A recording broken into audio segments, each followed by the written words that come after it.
Good afternoon, everybody. Thank you for being here. It looks like this is going to be our last press conference about Hurricane Dorian.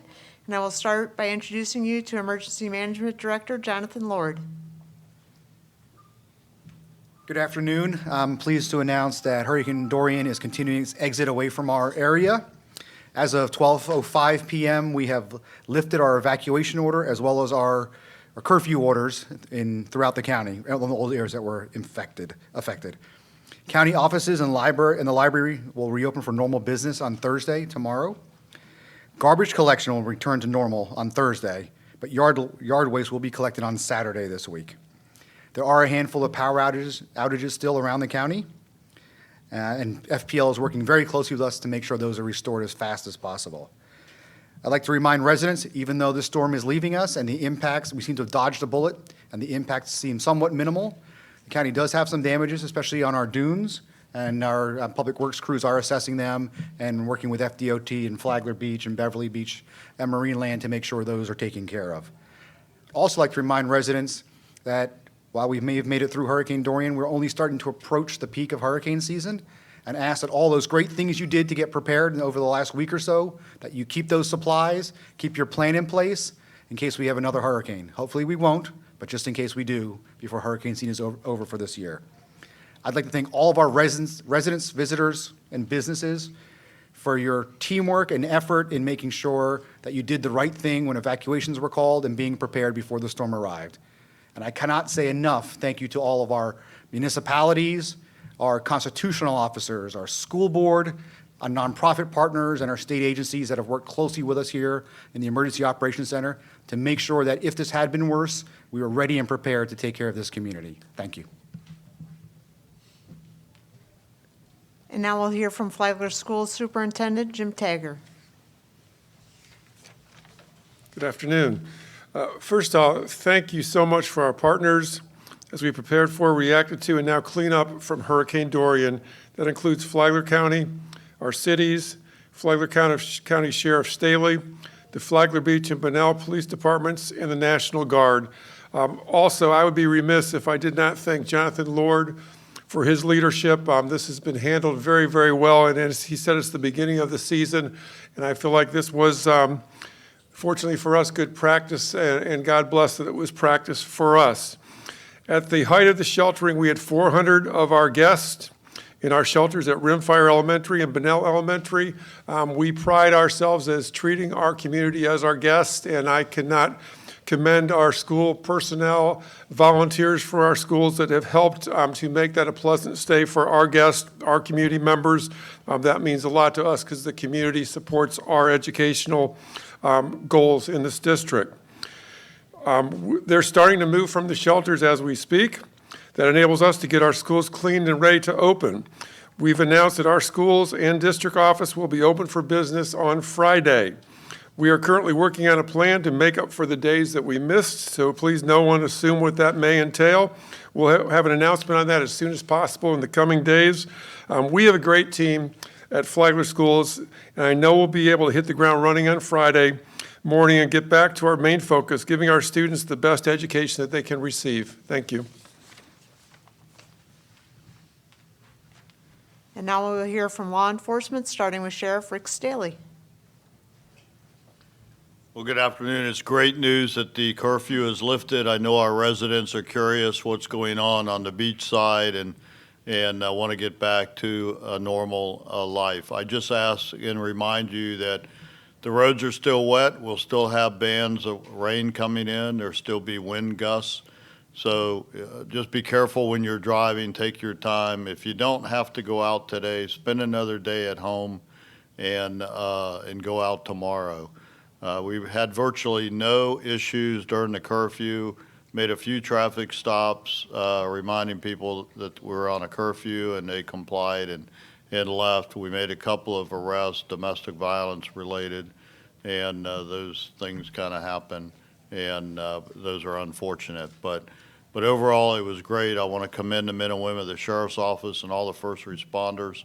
We had about 60 deputy sheriffs on duty around the clock, and crime was down. And of course, it would have been a bad day to commit a crime in Flagler County with that many deputies on the street. Not only the men and women of the sheriff's office, but their spouses and children that supported them. I appreciate all of them and thank them for the support. Chief Downey.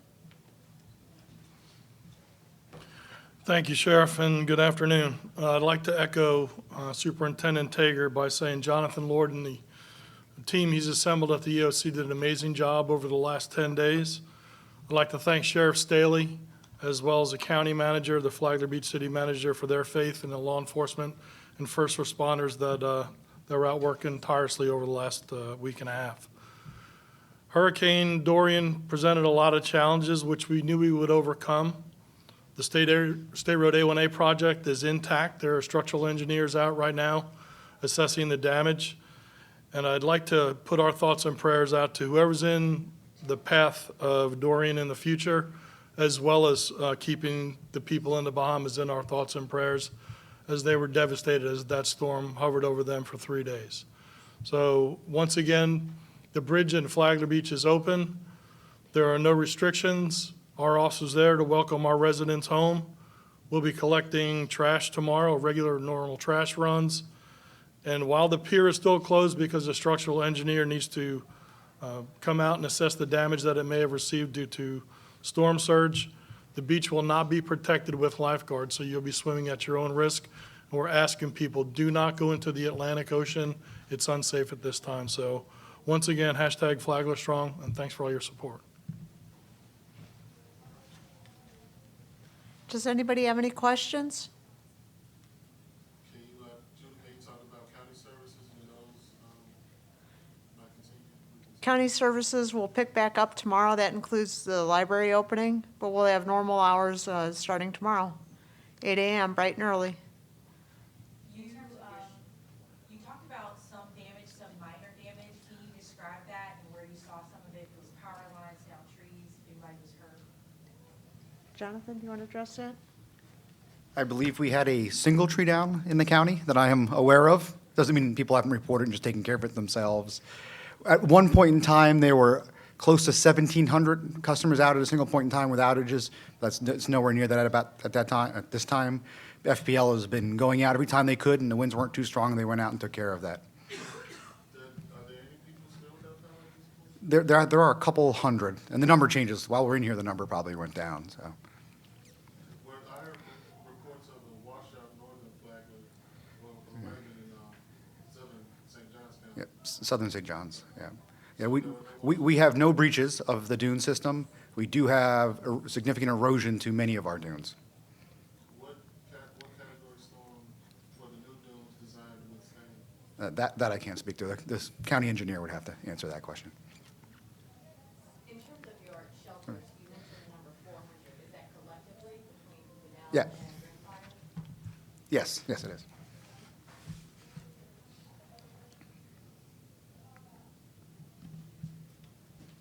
Were there any reports of streets flooded, or I didn't see it when I was out there? No, we didn't have any significant flooding. There are some folks right along the intercoastal where the water may have been up to the grass a little bit, some of the lower properties, some fixed docks where the water came up to going over the top of the docks that were fixed, but not the floating docks, and there's no reporting of flood damage anywhere.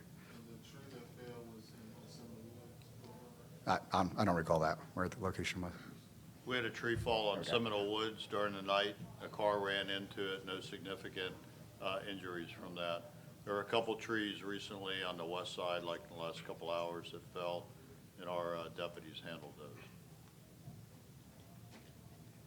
And how many crews with FPL are out in the county currently? Give a count? No, sorry, no.